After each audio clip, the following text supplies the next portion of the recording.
大齐皇朝，齐皇统治无边疆域，疆域内有6大王国为父，宗门附庸王国，王国附庸皇朝。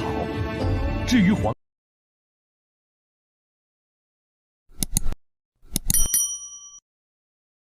Bab 91-95. Ketika mereka menunggang kuda mereka ke halaman, mereka disambut dengan taman seperti pemandangan dengan air biru mengelilingi mereka, gunung palsu didirikan. Perasaan musim semi, dengan bunga dan semak-semak di sekelilingnya dengan keharuman yang indah. Itu membuat orang merasa seolah-olah mereka berada di resor liburan seorang duke. Setelah melewati aula depan, ada lapangan latihan kecil dengan pohon populus putih di sekelilingnya. Di belakang pepohonan terdapat rumah-rumah yang tertata rapi yang mampu menampung beberapa ribu orang. Setiap pintu memiliki pohon willow pendek di sampingnya, bergoyang tertiup angin. Di sisi pintu terdapat 2 pot bunga, sehingga terlihat seperti tempat tinggal rakyat biasa, itu ada di sana untuk membodohi orang. Berjalan lebih dalam, pandangan mereka tiba-tiba melebar, berjalan ke alun-alun besar yang dilengkapi peralatan lengkap yang mampu menampung 10.000 orang sekaligus. Setelah melintasi alun-alun, Gunung Victory akan berada di depan. Untuk pembangunan tembok luar dan rumah, Ling Tian memerintahkan agar batu yang dibutuhkan hanya dapat diambil dari Gunung Kemenangan. Pada saat yang sama, dia mengirim seseorang untuk secara khusus mengawasi seluruh proses penggalian. Setelah halaman sepenuhnya selesai, hampir setengah dari Gunung Victory digali. Batu-batu besar yang digali membentuk gua yang dalam dengan 2 pintu batu besar di bagian luar. Selain ruang pelatihan yang besar, beberapa ruang batu digali sesuai permintaan Ling Tian. Tempat ini adalah markas rahasia yang sebenarnya. Hanya setelah mencapai hasil yang luar biasa di luar barulah mereka memiliki kesempatan untuk memasuki gua ini untuk berlatih. Pelatihan di dalam gua itu akan diubah setiap bulan, dengan setiap angkatan sangat berbeda. Di mata 20.000 tentara pribadi Ling Tian, itu adalah urusan yang mulia untuk bisa memasuki gua. Memasuki gua berarti mereka menerima persetujuan dari bangsawan muda. Jadi, untuk memasuki gua, semua orang akan berlatih seperti orang gila. Dengan demikian, kekuatan mereka meningkat pesat. Saat 8 penjaga kekar melihat Ling Tian tiba, mereka membungkuk dan membuka pintu batu. Ling Tian tidak berhenti ketika dia menginstruksikan, panggil Feng, Yun, Lei, Qi, Dian dan Liu, Qi, Ba, Jiu, Si ke ruang belajarku. Setelah mengakui perintahnya, mereka pergi untuk memberitahu orang-orang yang relevan. Beberapa saat kemudian, orang-orang yang diminta Ling Tian tiba di ruang kerjanya. Meskipun disebut ruang kerja, sebenarnya itu adalah sebuah gua dengan beberapa meja dan kursi sederhana. Ling Tian menganggukkan kepalanya saat dia melihat bahwa semua orang telah tiba. Kemudian, dia menekan tombol di atas meja. Dengan suara roda gerindra, dinding batu di belakang Ling Tian terbuka, memperlihatkan ruang yang luas. Di tengah ruangan ada meja batu besar berbentuk oval dengan kursi-kursi di sekelilingnya, tampak persis seperti ruang konferensi modern. Sebenarnya, Ling Tian telah mencontoh ruangan ini setelah ruang konferensi modern. Di sisi dinding, ada rak buku besar dengan ruang kosong yang memisahkan banyak kompartemen kecil, diisi dengan berbagai informasi. Setiap kompartemen akan memiliki nama sebuah kerajaan, keluarga aristokrat, dengan sebagian besar diisi dengan nama. Ini adalah jaringan pengumpulan informasi Ling Tian. Dalam beberapa tahun ini, dia telah mengumpulkan berita dari seluruh benua. Setiap hari, akan ada seseorang yang datang ke sini untuk mengkategorikan informasi dan mengaturnya dengan rapi. Ini seperti ruang arsip dari kehidupan sebelumnya. Siapapun yang bisa memasuki ruangan ini telah mengikutinya sejak dia masih muda, atau diasuh oleh Ling Tian sejak muda. Mereka semua adalah pembantu yang dia percayai. Ini adalah personel inti dalam organisasinya saat ini. Mereka semua berdiri tegak dengan tangan di belakang punggung saat mereka memandang Ling Tian dengan wajah penuh pemujaan dan kekaguman. Sementara Ling Tian seperti pemuda yang tidak berguna di keluarga Ling, dia adalah topeng besi di halaman keluarga Ling. Saat Ling Tian tumbuh dewasa, otoritasnya mulai tumbuh saat tubuhnya secara bertahap mulai memancarkan prestise dan keagungan. Di depan Ling Tian, mereka semua merasa seolah-olah sedang melihat puncak gunung yang tinggi. Ling Tian duduk dengan tenang di ujung meja dan Ling Chen berdiri di belakangnya dengan wajah dingin, tatapan dinginnya menyapu seluruh kerumunan. Untuk menghormati Ling Tian, mereka juga tidak berani memandang rendah Ling Chen. Mereka semua tahu bahwa Ling Chen adalah yang paling dekat dengan Ling Tian. Karena itu, mereka biasanya hanya akan memanggilnya Nona Chen dan tidak akan memanggilnya dengan namanya. Selanjutnya, semua orang di depan Ling Tian sekarang telah menderita di bawah Ling Chen sebelumnya. Sementara mereka tahu bahwa dia adalah pelayan pribadi Ling Tian, seni bela dirinya juga merupakan kepala di atas yang lain. Di halaman keluarga Ling, hanya Ling Jian, yang ditakuti semua orang, yang mampu bersaing dengannya. Sisanya bahkan tidak mampu bertahan 10 langkah melawannya. Karena itu, mereka semua takut pada wanita yang dingin tapi cantik ini. Mereka tahu bahwa jika mereka menyinggung Ling Tian mungkin masih membiarkan mereka lolos dan memberi mereka hukuman ringan. Tetapi jika mereka membuat Ling Chen frustrasi, itu akan lebih buruk daripada membuat frustrasi bangsawan muda mereka. Mungkin akan sia-sia bahkan jika Ling Jian secara pribadi memohon atas nama mereka. Setelah melirik semua orang, Ling Tian berkata dengan tenang, "Duduklah." Semua orang mengakui dan duduk diam. Mereka kemudian memandang Ling Tian, mengetahui bahwa bangsawan muda mereka mungkin memiliki sesuatu yang besar untuk diceritakan kepada mereka. Tepat ketika Ling Tian ingin membuka mulutnya, dia memikirkan sesuatu dan menginstruksikan, "Ling Qi, pergi dan panggil Feng Mo dan Wang Han.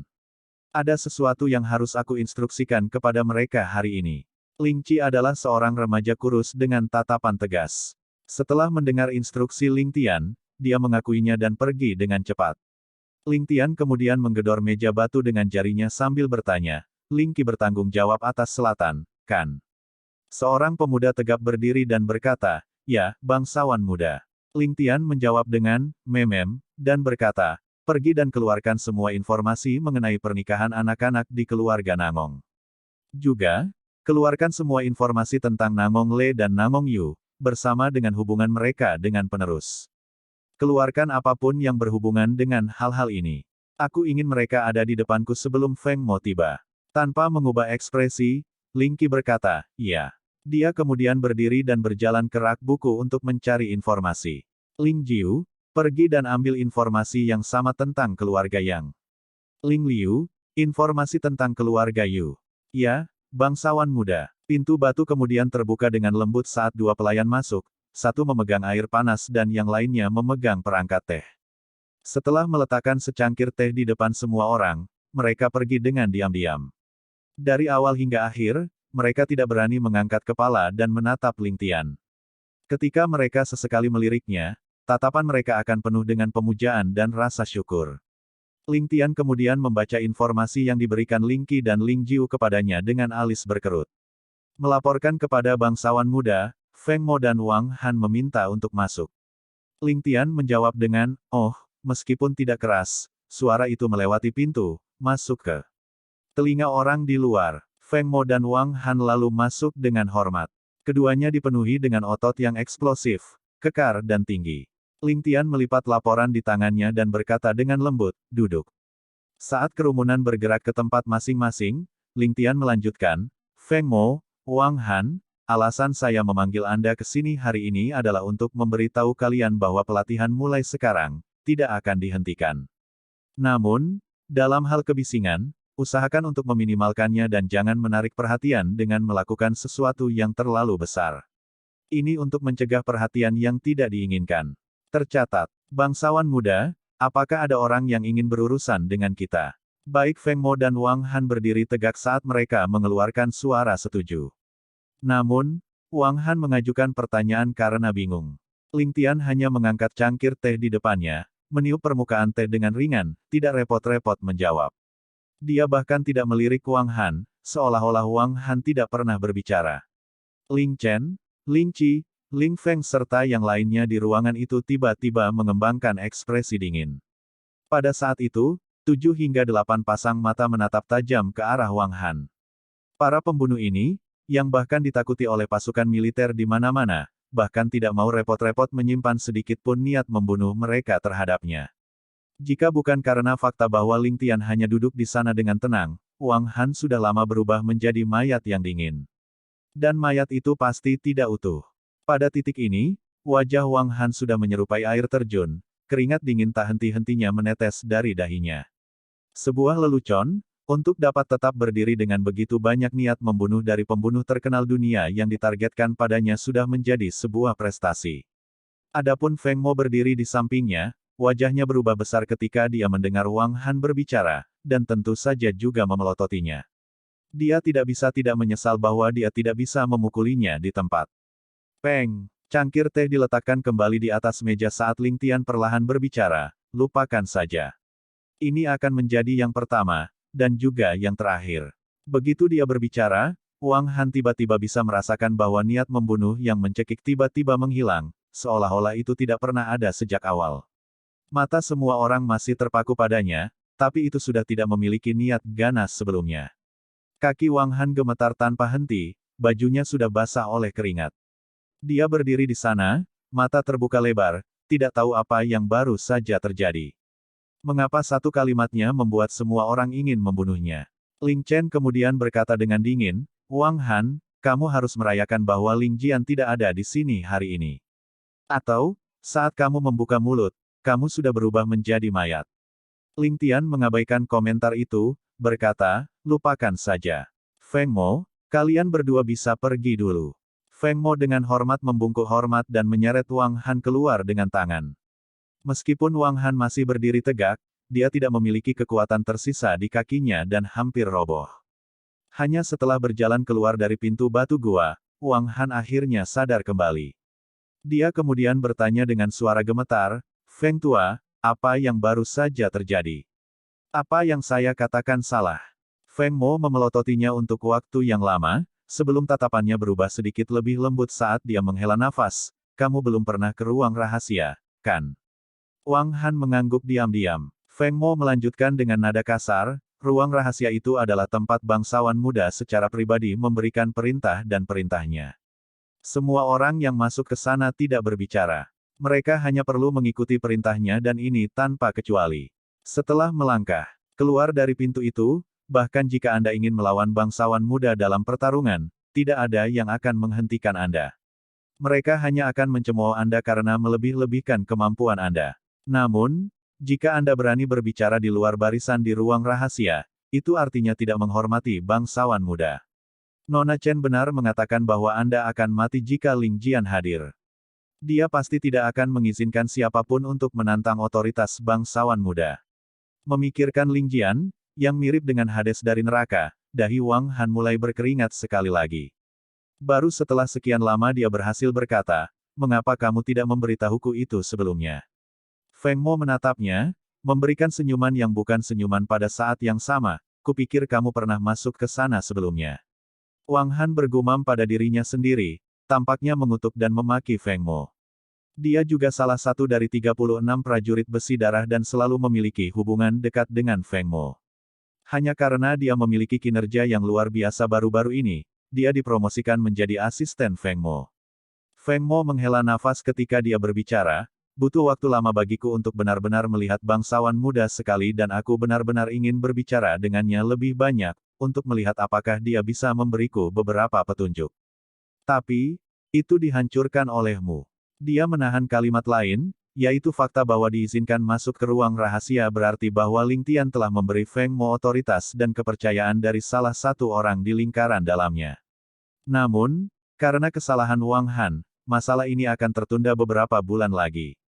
Jika Wang Han menyadari betapa serius akibat dari hukumannya, dia akan bersalah untuk waktu yang lama. Di dalam ruang rahasia, Ling Tian memberitahu apapun yang dia simpulkan dari putri kecil keluarga Yu kepada mereka dan menambahkan hipotesisnya sendiri. Semuanya menampilkan ekspresi kaget tanpa kecuali. Ling Tian kemudian melanjutkan, Ling Qi, jangan biarkan paviliun pertama mengambil bisnis apapun dari utara, dan cobalah untuk menghindari keluarga Yu.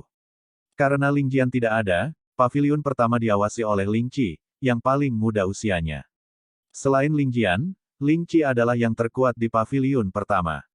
Ling Tian menarik napas dalam-dalam, sebelum memberikan instruksi lebih lanjut, paviliun pertama mungkin tidak bergerak di utara, tetapi Ling Liu, Qi, Ba, Jiu, kalian berempat harus memperketat pengawasan di utara. Lainnya daripada Ling Liu yang awalnya bertanggung jawab atas utara, 3 lainnya juga harus berusaha sebaik mungkin untuk membantunya. Setiap detail kecil harus diselidiki secara menyeluruh dan melaporkan semua temuan kembali ke halaman secepat mungkin. Mereka berempat berdiri serentak, ya bangsawan muda. Beritahu Ling Ziyi dan suruh dia untuk melatih sekumpulan elang pembawa pesan lainnya secepat mungkin. Ya, juga beritahu Ling Wu untuk berhenti melebur pedang dan pedang biasa dan untuk menghentikan semua transaksi di luar.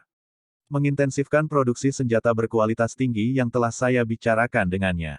Minta dia untuk bergegas juga. Dalam setahun, saya ingin semua saudara kita dilengkapi dengan pedang dan golok yang lebih berkualitas. Hal ini juga tidak boleh dibocorkan. Ya, nobel muda, beritahu Ling San dan Lilin untuk mempercepat infiltrasi gang angin keras ke pejabat pengadilan kekaisaran. Khusus untuk Menteri Ritus, Wei Zhengfeng, perhatian khusus harus diberikan kepadanya. Aku ingin mereka memeriksa setiap orang siapa yang masuk dan keluar rumahnya. Kemana mereka pergi, apa yang mereka lakukan, aku ingin tahu setiap detail tanpa kelalaian. Selain itu, kalian semua harus berhati-hati karena mungkin ada ahli yang bersembunyi di rumah Wei Zhengfeng. Mereka yang dikerahkan harus ada yang bisa dipercaya. Saat dia selesai, nada bicara Ling Tian tampak lebih lembut. Ya, bangsawan muda dapat yakin akan hal ini. Ling Qi, beritahu Ling Jian, katakan padanya untuk mengikat ujungnya dan segera kembali. Iya, bangsawan muda, aku akan segera memberi tahu kakakku. Bagus. Ling Tian tersenyum. Semua orang kemudian bisa merasakan ketegangan di ruangan itu kemudian rileks. Semua orang yang duduk di sini adalah orang kepercayaan Ling Tian. Jadi, mereka semua tahu bahwa Ling Tian akan tersenyum setelah mengeluarkan semua perintahnya untuk menandai akhir pertemuan. Begitu dia tersenyum, ini berarti masalah hari ini telah berakhir. Tapi, kalimat Ling Tian berikutnya membuat semua orang dari paviliun pertama mengungkapkan ekspresi pahit. Setelah kita keluar, semua orang dari paviliun pertama, ikutlah denganku. Aku akan memeriksa kemajuanmu, dan kamu dapat membiarkan saudarimu Chen mengendurkan ototnya sedikit juga. Feng, Yun, Lei, Dian, dan Qi memandang Ling Chen yang bersemangat dan bertukar pandangan putus asa satu sama lain. Bangsawan muda mereka lebih baik dalam hal dia tahu bagaimana menahan diri. Tapi, Sister Chen mereka tidak menahan pukulan apapun. Itu lebih seperti disiksa daripada memberi petunjuk.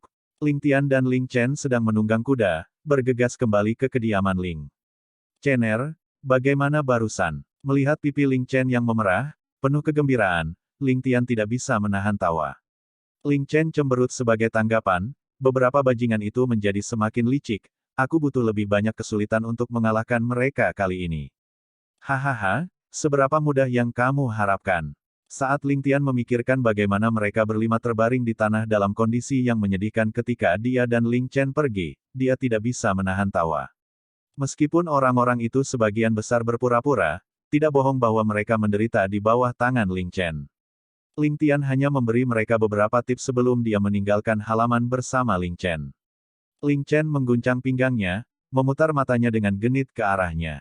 Kemudian, dia terkikik dan mendorong kudanya ke depan, bergegas ke depan. Ling Tian tertawa sambil mengejarnya. Percakapan mereka samar-samar terlihat, terbawa angin, malam ini, Anda bisa mencoba rahasia itu. Di kediaman Menteri Ritus, lentera dinyalakan di sore hari, mengubah tempat tinggal menjadi kumpulan lampu yang berkedip-kedip. Di dalam halaman yang dibangun khusus, beberapa orang duduk saling berhadapan dengan ekspresi muram di wajah mereka. Dengan wajah penyamaran yang sama, putri kecil keluarga Yu Bingyan, duduk di antara dua pihak, sebuah tangan menopang dagunya dengan ekspresi penuh kekhawatiran. Kedua wanita parubaya yang menemaninya di siang hari itu duduk di satu sisi. Di dalam ruangan, ada 5-6 orang lagi, semuanya duduk dengan tertib. Dalam bayang-bayang ruangan duduk siluet lain yang tidak jelas, tanpa mengucapkan sepatah kata pun. Petik 2 titik titik titik. Bangsawan muda Ling itu pasti menyembunyikan dirinya dengan sangat baik. Seseorang yang sangat berpengetahuan namun mampu menyembunyikan dirinya dengan sangat baik, ini adalah pertama kalinya aku bertemu seseorang seperti itu. Salah satu wanita parubaya sedang berbicara. Dalam nada suaranya, orang bisa merasakan jejak kewaspadaan serta kekaguman yang tak terkendali. Itu benar, meskipun pria ini terpelajar dan berbudaya, rencananya sangat dalam. Yang rendah hati ini merasa bahwa putri kecil harus menjaga jarak darinya. Pengawal wanita parubaya lainnya menjawab. Alis Yu Bingyan berkerut ragu sebelum beralih ke sosok pendiam yang diselimuti kegelapan. Paman Sue, kamu selalu berada di sisiku, apa pendapatmu tentang ini? Bayangan di sudut bergetar, dan baru setelah beberapa lama akhirnya dia menjawab. Suaranya nyaring dan serak, seperti dua logam yang bertabrakan satu sama lain, saya tidak dapat melihat melalui orang ini. Dia merasa, sangat berbahaya. Berbahaya, Paman Sue, mungkinkah kamu salah? Dia hanya seorang sarjana yang lemah, bagaimana dia bisa membiarkanmu merasakan bahaya?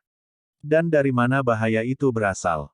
Yu Bingyan terkikik saat dia berbicara. Dia, pasti merasa berbahaya. Paman Sue, yang berada dalam bayang-bayang, tidak berusaha membantahnya, dan hanya mengulangi apa yang baru saja dia katakan sebelum menutup mulutnya. Yu Bingyan merenung dalam-dalam beberapa saat sebelum mengungkapkan ekspresi sedih di matanya, meskipun dia mungkin berbahaya, tapi apalagi yang bisa saya lakukan? Saya hanya ingin belajar melukis darinya, apalagi yang bisa saya lakukan dengan tubuh saya, statusku, serta takdirku yang akan datang. Semua orang menjadi serius saat ini, saat mereka melihat ke arah Yu Bingyan dengan perhatian di mata mereka. Salah satu wanita parubaya tidak bisa tidak menghiburnya, jika putri kecil hanya ingin belajar melukis darinya, itu dapat dengan mudah diselesaikan. Perayaan akan berlangsung selama 3 hari lagi dan dia pasti akan muncul kembali. Pada saat itu, jika putri kecil bisa memintanya untuk mengajarimu bersama dengan Nyonya Wei, aku yakin dia tidak akan menolakmu kan? Meskipun ini diutarakan sebagai pertanyaan, Yu Bingyan perlahan mengangguk dan tidak menyebutkan masalah ini lagi. Jelas, dia sudah mengambil keputusan di dalam hatinya. Memutar kepalanya sebagai gantinya, dia berbicara kepada orang-orang di sampingnya, bagaimana dengan pihak lain? Ada berita, cara dia bertanya tidak memiliki kepala atau ekor, tetapi jelas bahwa semua yang hadir mengerti maksudnya. Pengawal wanita lainnya menggerakkan mulutnya, tetapi tidak ada suara yang keluar darinya. Akhirnya, dia malah menundukkan kepalanya. Yu Bingyan hanya menjawab dengan tenang, tidak apa-apa, katakan saja pikiranmu. Hasilnya sudah lama ditentukan, apa yang membuatmu ragu? Pengawal wanita tersebut menjawab dengan suara rendah, berdasarkan laporan, Nona Sui diberkati dengan kecerdasan luar biasa dan sudah menjadi ahli kelas atas. Dia telah mulai berlatih seni pedang keluarga. Yu Bingyan tersenyum ringan saat dia berkata, dia sudah memulai seni pedang keluarga. Haha, kemungkinan besar dia sudah menguasainya, bukan? Menundukkan kepalanya sambil menghela nafas, dia melanjutkan, aku sudah lama ingin mengunjunginya dan berbicara dari hati ke hati dengannya. Lagi pula, kita berdua memiliki nasib yang sama, siapa tahu, kita mungkin benar-benar berakhir, sebagai teman. Haha, maka ini akan menjadi cerita yang hebat. 3 tahun. Masih ada 3 tahun. Hanya ada 3 tahun. Pada bagian terakhir, dia menghela nafas sekali lagi. Desahan yang tersisa terdengar dari dadanya yang lemah dan halus, penuh ketidakberdayaan dan kesedihan. Seolah-olah terpengaruh oleh suasana melankolis sang putri kecil, kerumunan itu tenggelam dalam kesunyian. Memikirkan nasib putri kecil itu, semua orang langsung merasa seolah-olah ditekan oleh lempengan batu yang berat, ditekan hingga tidak bisa bernapas. Dari jendela di luar, tiba-tiba terdengar suara gemerisik pakaian, diikuti dengan tawa ringan yang terdengar di telinga semua orang. Sosok bayangan yang tersembunyi di sudut tiba-tiba memutar tubuhnya. Cahaya pedang melintas melewati mata orang banyak, saat manusia dan pedang digabungkan menjadi satu, menembus jendela. Ini diikuti oleh suara, ding-ding, saat senjata saling bentrok di luar, seolah-olah hujan deras telah dimulai. Sekelompok orang semua berlari ke halaman, mengangkat kepala untuk melihat penyusup tak dikenal. Apa yang mereka lihat membuat mereka semua menghirup udara dingin. Kabut, hitam dan putih melintas satu sama lain. Untuk sesaat, tidak ada yang bisa membedakan mereka masing-masing. Mereka hanya tahu bahwa bayangan hitam yang melayang itu adalah sosok bayangan milik pihak mereka. Tapi, bayangan putih lincah itu tidak jelas dan mereka hanya bisa berasumsi bahwa itu adalah seorang wanita dari sosok lincah parti itu. Kedua pedang yang berkedip di langit malam itu luar biasa indahnya. Kadang-kadang, kedua sosok itu melayang di udara dan bertukar beberapa pukulan, lalu terhuyung-huyung satu sama lain. Namun, pada saat berikutnya, kedua bagian tersebut akan bergabung kembali menjadi satu kesatuan. Keterampilan gerakan mereka sangat luar biasa. Tiba-tiba pergi, lalu ke kanan, muncul ke selatan, lalu ke utara, mirip dengan roh. Dang! Suara senjata yang beradu terdengar, saat percikan api terbang ke segala arah di udara. Kedua belah pihak melakukan flip udara, berpisah satu sama lain dan mendarat berjauhan dengan pedang masih mengarah ke orang lain. Dua pasang mata mengeluarkan ekspresi sedingin es yang sama, menatap satu sama lain tanpa berkedip. Baru pada saat itulah penonton dapat melihat bahwa bayangan putih itu sebenarnya adalah orang bertopeng yang berpakaian serba putih, dengan perawakan tinggi dan lekuk tubuh halus.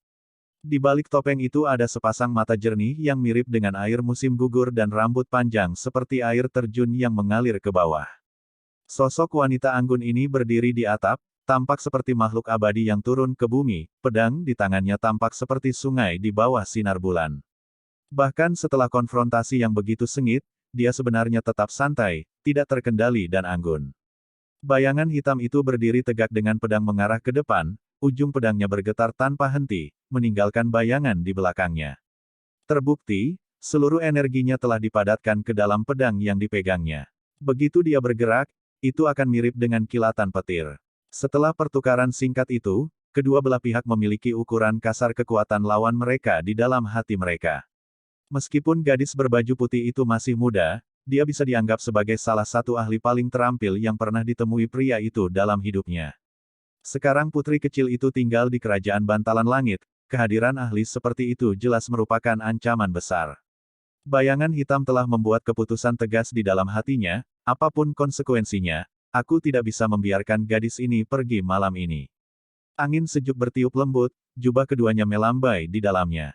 Tubuh gadis berjubah putih itu sepertinya mengikuti angin sepoi-sepoi untuk melayang ke atas, dan dengan kibasan pergelangan tangannya yang ramping, pedang di tangannya berubah menjadi kecemerlangan yang menyilaukan, merobek langit malam. Tidak disangka dia mengambil inisiatif untuk menyerang. Pedangnya seperti tanduk antelop yang menusuk ke depan, tanpa meninggalkan bekas. Niat pedang mengalir seperti air di mata air, terus-menerus dan tak terputus. Bayangan hitam, yang hendak melepaskan gerakannya sendiri, tiba-tiba menjadi lamban saat dia berseru dengan kaget, air angin surgawi. Setelah kalimat ini diucapkan, semua ahli dalam kerumunan keluarga Yu memiliki perubahan ekspresi yang lengkap. Di sudut halaman kecil, bayangan hitam lain tiba-tiba melesat ke langit seperti busur listrik. Pedang di tangannya tampak seperti ular berbisa, mengarah ke belakang wanita berjubah putih itu. Seolah-olah mendengar 4 kata, air angin surgawi, telah memicu semacam respons dalam dirinya, membuatnya menyerang tanpa mempedulikan keselamatannya sendiri. Dengan satu di depan dan satu di belakang, kedua pria berjubah hitam itu menyerang bersamaan dalam serangan menjepit. Gadis berjubah putih membalik ke atas, menghindari pedang di depannya. Dengan kilatan pedangnya, seperti sambaran petir, itu berbenturan dengan pedang di belakangnya. Pria di belakangnya mendesak dengan kekuatan penuh, tetapi menemukan, yang membuatnya terkejut, bahwa pedangnya tampaknya tidak memiliki kekuatan, seringan bulu. Dia tidak bisa tidak berseru di dalam hatinya, aku ditipu. Apa yang terjadi selanjutnya bahkan lebih mengejutkan. Setelah menerima pedang secara langsung, wanita berbaju putih tidak mengandalkan kekuatan untuk memisahkan jarak mereka. Sebaliknya, dia melompat ke atas setinggi 30 kaki ke udara. Saat ini, dia tidak memiliki apapun untuk diandalkan sebagai dukungan di tengah udara. Dengan memudarnya kekuatan lama dan tidak ada kekuatan baru yang diterapkan, dia berada dalam situasi yang berbahaya. Melihat bagaimana dia benar-benar menggali kuburnya sendiri, kedua pria berjubah hitam itu terperangah. Tapi, mereka mengangkat pedang mereka untuk menunggu saat dia jatuh, karena itu adalah waktu baginya untuk pergi ke mata air kuning. Tanpa suara dan peringatan apapun, suara item yang mengidi udara datang dari jauh. Lintasan item itu sangat cerdik dan kecepatannya mirip dengan cahaya. Saat gadis berjubah putih itu mencapai puncak lompatannya, benda itu memposisikan dirinya di bawah kakinya, memungkinkan gadis itu untuk dengan anggun menginjaknya, mengandalkannya untuk mengerahkan kekuatan. Di tengah udara, jubahnya berkibar tertiup angin, mirip dengan bidadari yang mengendarai angin. Adapun objek yang dia injak, itu pecah menjadi dua dengan suara, kaca, menghasilkan suara siulan saat ditembakkan ke arah dua pria berjubah hitam. Kedua pria itu secara bersamaan menyerang dengan telapak tangan mereka, menjatuhkan kedua benda itu ke tanah. Mereka ternyata hanya ubin. Kedua pria berjubah hitam itu adalah ahli dengan status tinggi, bagaimana mereka bisa tahan dipermainkan. Keduanya mengaktifkan teknik gerakan mereka dengan peluit, mengejar gadis berjubah putih itu seperti sambaran petir. Gadis berjubah putih itu hanya melayang ke depan, tidak terlalu cepat atau terlalu lambat, seolah-olah dia sama sekali tidak menempatkan dua musuh di ekornya di matanya. Bahkan ketika pedang mereka akan menusuknya, dia masih tidak bergerak dan acuh tak acuh. Saat pedang miring ke arahnya, kabur putih muncul entah dari mana seperti hantu, dengan kecepatan setidaknya 2 kali lipat dari gadis berjubah putih. Dalam sekejap, keburaman putih sudah muncul di tengah-tengah ketiganya. Dengan membalik tangannya, dia benar-benar berhasil menjebak bilah kedua pedang milik orang kulit hitam itu. Ini menyebabkan kejutan besar bagi kedua pria berjubah hitam itu. Mendesak kekuatan internal mereka, mereka berusaha mengambil kembali pedang mereka. Jika pria berjubah hitam itu dibebaskan dari pedang mereka dalam konfrontasi langsung oleh orang berjubah putih ini, kedua pria sombong ini mungkin akan bunuh diri karena malu. Namun, orang berjubah putih mengambil keuntungan sementara kedua pria itu memfokuskan kekuatan mereka untuk mengambil kembali pedang mereka. Dengan menjabat tangannya, dua kekuatan yang mengesankan diproyeksikan dengan cerdik masing-masing ke kedua pedang. Terperangkap dan tidak mampu bertahan, kedua pria berjubah hitam itu dipaksa mundur ke kiri dan ke kanan dengan penampilan kuyup. Orang berjubah putih, bagaimanapun, tidak mendesak. Sebagai gantinya, dia mengambil wanita berjubah putih di depan dan dengan anggun terbang ke atap lain yang jauh dari mereka. Dia kemudian berbicara dengan suara yang terdengar aneh, bakat luar biasa yang dimiliki keluarga Yu. Memiliki dua ahli menjebak seorang gadis muda dalam serangan menjepit. Keberanian dan sumber daya semacam ini telah sangat memperluas cakrawala yang satu ini. Kedua pria berjubah hitam itu masih berusaha mengatur napas, dengan dada mereka yang bergelombang tidak konsisten. Salah satu dari mereka kemudian meludah dengan kejam, "Jangan mengira aku tidak akan mengetahui identitas kalian berdua hanya karena kalian berdua bersembunyi di balik topeng. Air angin surgawi, bukankah kalian terlalu liar? Orang benar-benar berani mengabaikan kontrak panjang ribuan tahun yang ditandatangani antara leluhur kita. Pertempuran 60 tahun 3 generasi hanya tinggal 3 tahun lagi, tetapi kalian benar-benar berani tampil di sini dengan berani, nyali kalian berdua juga tidak kecil." Dua orang berjubah putih itu tepatnya adalah Ling Tian dan Ling Chen. Ling Chen sekarang berdiri di samping Ling Tian, matanya dingin dan apatis. Selama Ling Tian ada di sisinya, Ling Chen tidak mau berpikir, tidak mau menggunakan otaknya. Ini karena selama Ling Tian hadir, yang ingin dia lakukan hanyalah mengikuti instruksinya untuk suatu kesalahan.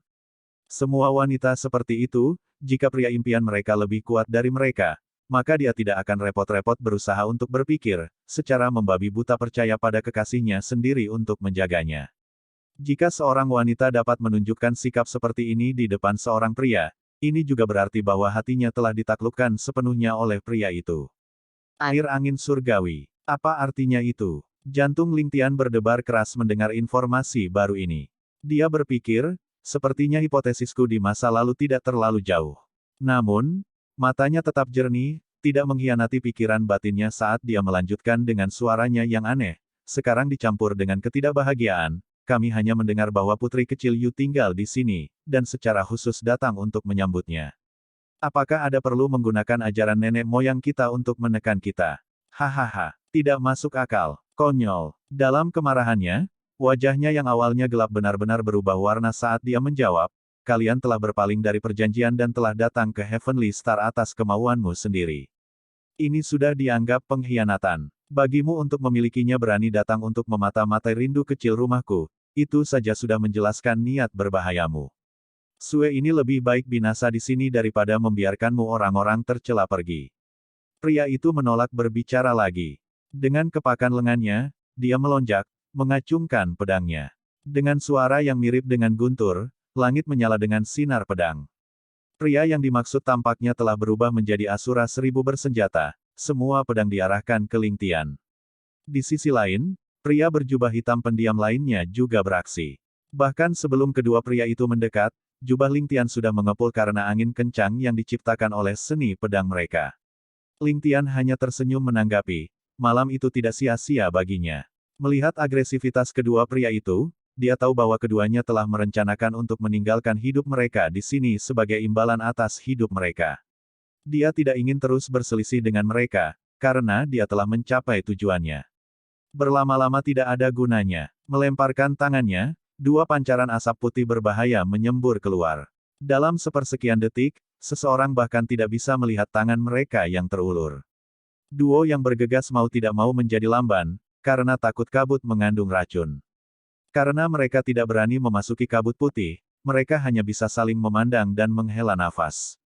Duo berjubah hitam secara tidak sadar merasa bahwa untuk sosok di depan mereka, bahkan jika mereka bergabung melawan mereka, mereka pasti akan dikalahkan. Mereka tidak membayangkan bahwa keluarga bangsawan lawan benar-benar memiliki ahli dari kelas seperti itu. Untuk karakter seperti ini, kemungkinan besar skillnya bahkan tidak kalah dengan kepala keluarga mereka. Berita seperti itu bukan masalah kecil dan mereka harus segera memberitahu kepala keluarga mereka sendiri, untuk membuat persiapan yang cukup. Ketika kabut putih menghilang, tidak ada yang terkejut, sudah tidak ada tanda-tanda dari dua sosok bertopeng putih. Sejauh mata memandang, hanya ada semilir angin malam yang berhembus pelan di atas tanaman, membiarkan mereka bergoyang di malam hari. Orang hanya bisa melihat bintang dan sungai, dengan bulan terang di langit. Malam itu mungkin telah mendapatkan kembali kedamaian sebelumnya, tetapi keluarga Yu merasa seolah-olah ada batu besar yang membebani hati mereka. Setiap orang memiliki hati yang berat ketika berpikir bahwa musuh yang begitu tangguh sebenarnya ada di sekitar mereka, tidak mungkin untuk dilawan. Pengawal lainnya bahkan lebih pucat setelah melihat percakapan antara orang-orang itu beberapa saat yang lalu. Panggung semacam itu adalah dunia di mana mereka tidak akan pernah bisa ikut campur. Mereka bisa membayangkan apa yang sebenarnya akan terjadi pada mereka jika mereka bertemu dengan orang-orang seperti itu. Apakah itu benar-benar mereka? Itu tidak salah, niat pedang itu terus-menerus seperti air yang mengalir, gerakan orang itu seolah-olah mengalir di sepanjang sungai, tidak mungkin ada yang lain. Untuk berpikir bahwa mereka benar-benar mengirimkan ahli seperti itu. Suasana khusyuk menyelimuti orang-orang keluarga Yu. Memanfaatkan kegelapan, Ling Tian dan Ling Chen kembali ke halaman kecil mereka tanpa menimbulkan kebisingan. Cener, kirimkan beritanya. Beritahu Ling Jiu dan yang lainnya untuk memilih beberapa pria berkemampuan tinggi, dan lanjutkan ke benua angin surgawi untuk mencari informasi. Setelah mendengar percakapan antara pria berjubah hitam dan Ling Chen, terutama kalimat, air angin surgawi, Ling Tian mulai merasa bahwa ini bisa menjadi kuncinya. Karena itu, dia tidak punya pilihan selain mengungkapkan dirinya, dan memang benar, dia benar-benar mendapatkan sesuatu yang penting. Perjanjian 1000 tahun yang dibuat oleh para leluhur. Ungkapan ini berbicara tentang sebuah perjanjian.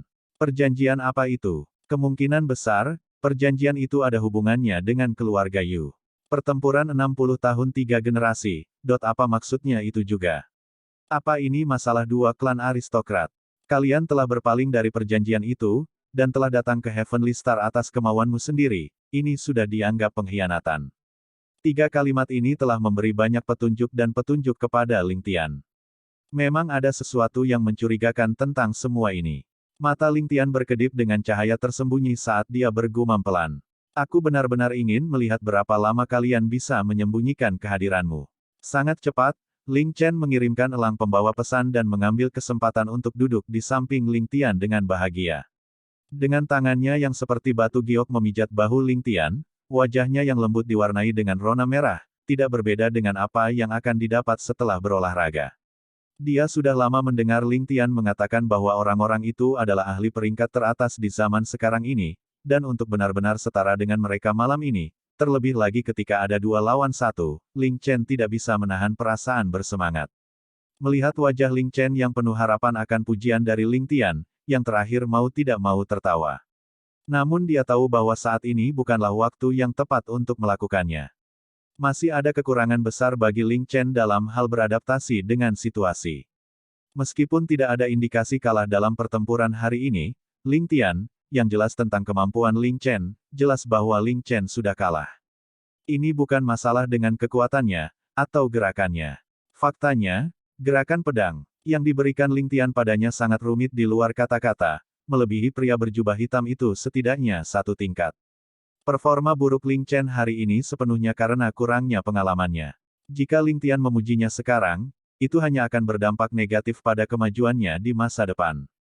Melihat wajah serius Ling Tian balas menatapnya, kegembiraan yang memenuhi Ling Chen perlahan surut. Dia memandang Ling Tian dengan gugup, tidak yakin kejahatan apa yang telah dia lakukan. Apakah kamu merasa sangat bangga pada dirimu sendiri sekarang?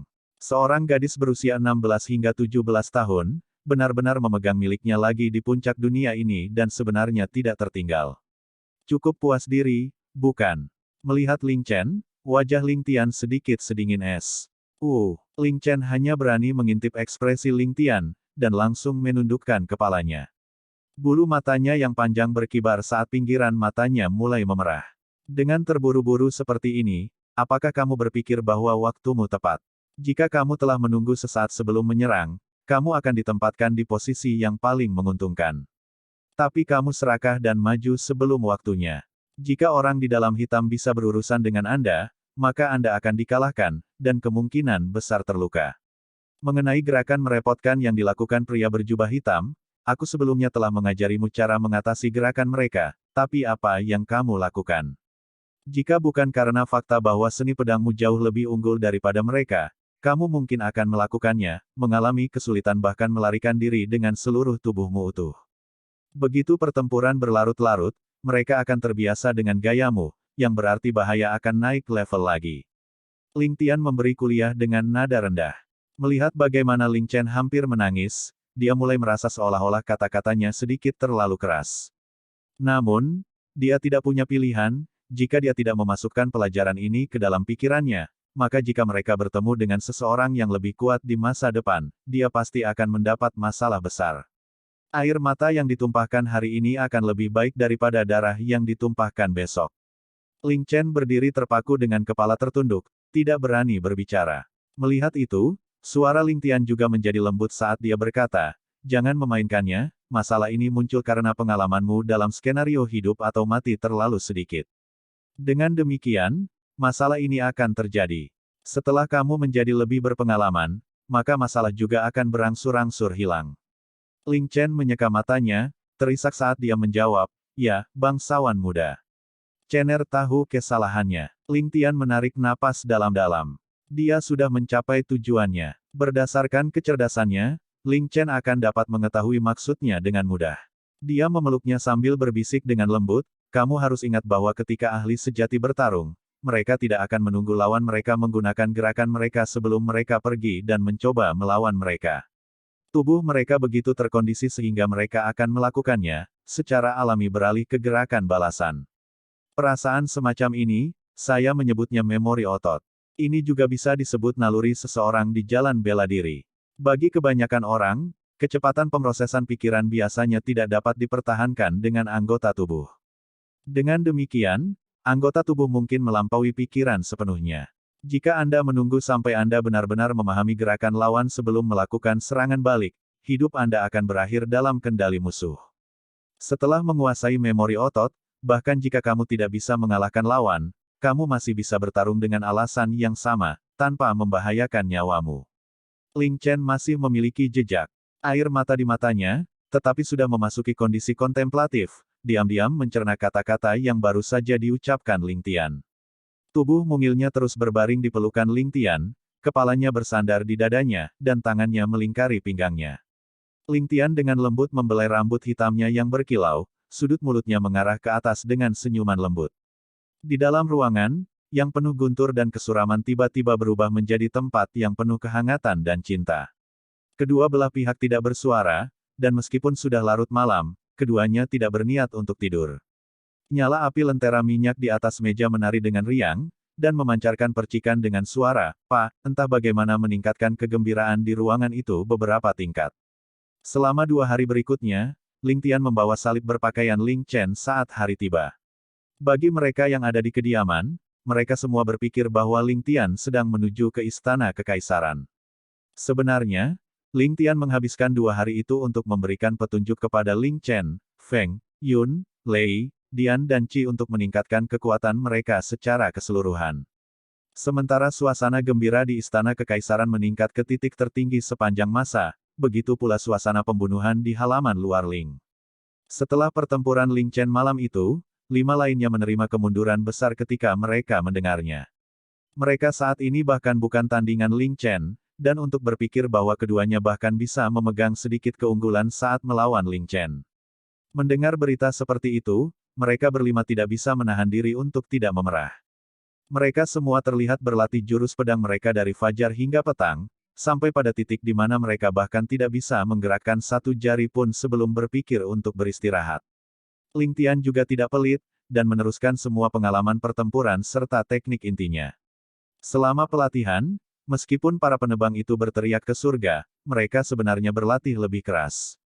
Melihat situasi ini, Ling Tian pun merasa bersyukur. Adapun putri kecil dari keluarga Yu dan Wei Xuanxuan, mengingat Ling Tian tidak pernah muncul di halaman mereka sejak hari pertama, mereka memutuskan untuk pergi ke aula istana luar untuk melihatnya. Karena Yu Bingyan menyembunyikan penampilannya, dia hampir tidak menonjol. Namun, Wei Xuanxuan dalam masalah. Saat kerumunan celana sutra melihat kecantikan yang begitu megah muncul, mereka semua berkerumun di sekelilingnya, tampak sangat perhatian. Ini khususnya terjadi pada tiga saudara Yang, serta Nangong Le dan Wang Bo. Mereka semua menatapnya seolah ingin menelannya dalam tegukan. Semuanya membuat Wei Xuanxuan yang mulia dan berbudi luhur sakit kepala. Sepanjang hari kedua, Ling Tian sebenarnya tidak muncul sama sekali, menyebabkan kedua wanita itu merasa kecewa. Sebenarnya, Wei Xuanxuan tidak mau menghadiri perjamuan yang merepotkan ini pada hari ketiga. Tapi, Yu Bingyan sangat ingin mengambil Ling Tian sebagai masternya dalam menggambar, dan dengan demikian menariknya kembali ke aula istana luar. Saat bayi-bayi itu muncul lagi, celana sutra membentuk perisai di sekitar mereka, melompat dan berkerumun di sekeliling mereka berdua dengan semangat, seolah-olah itu adalah permata yang berharga. Karena tidak melihat Ling Tian, mereka berdua kecewa, mengabaikan celana sutra dengan tajam sebelum membuat alasan sebelum melarikan diri dari tempat kejadian. Di jalan kembali ke kediaman Wei, gadis-gadis itu sedikit cemberut. Ini terutama terjadi pada Yu Bingyan, yang sangat curiga terhadap Ling Tian di dalam hatinya. Untuk seseorang yang secara luas diakui sebagai celana sutra seperti dia, bukankah dia mempermalukan gelar celana sutra dengan melewatkan acara seperti itu? Namun, berpikir dari sudut lain, dia merasa lega, jika dia bahkan tidak repot-repot menunjukkan muka dengan menghadiri perjamuan yang diselenggarakan secara pribadi oleh Kaisar. Ini menunjukkan betapa merajalela dia sebenarnya. Setelah sampai pada kesimpulan ini, Yu Bingyan bisa merasakan hatinya yang tertekan menjadi ringan, dan tidak bisa menahan tawa, membuat suara pupu gelombang. Wei Xuanxuan yang harus menanggung segala macam perhatian dari celana sutra sebelumnya masih penuh ketidakbahagiaan di hatinya. Dia tidak bisa menahan asap saat dia cemberut. Namun, melihat bagaimana Yu Bingyan tiba-tiba tertawa terbahak-bahak, dia tidak bisa mengerti dan bertanya, "Kakak, ada apa?" Yu Bingyan tertawa ketika dia menjawab, "Saya berpikir, orang ini benar-benar menarik. Dia jelas terpelajar dan berbakat di luar ekstrim, sampai-sampai akan sulit baginya untuk mempertahankan kunci rendah. Namun, dia memilih untuk melakukan berlawanan dan mengangkat keburukannya ke surga, tapi tidak ada yang mencurigainya, hanya menganggapnya sebagai celana sutra yang sombong. Bahkan untuk perjamuan yang diselenggarakan oleh Kaisar, dia sebenarnya berani untuk tidak muncul selama 2 hari berturut-turut. Meski begitu, dia hanya dikutuk. Sekarang aku benar-benar penasaran, bagaimana dia membodohi yang lain beberapa tahun terakhir ini." Mendengar seperti itu, Wei Xuanxuan juga tertawa, memikirkan betapa dia sangat membenci nama ini di masa lalu, dia tidak bisa menahan tawa, orang aneh. "Haha, Sister Xuanxuan, mengapa kita tidak mengunjungi orang aneh ini besok?" Mata Yu Bingyan sudah bersinar, saat senyumnya semakin lebar.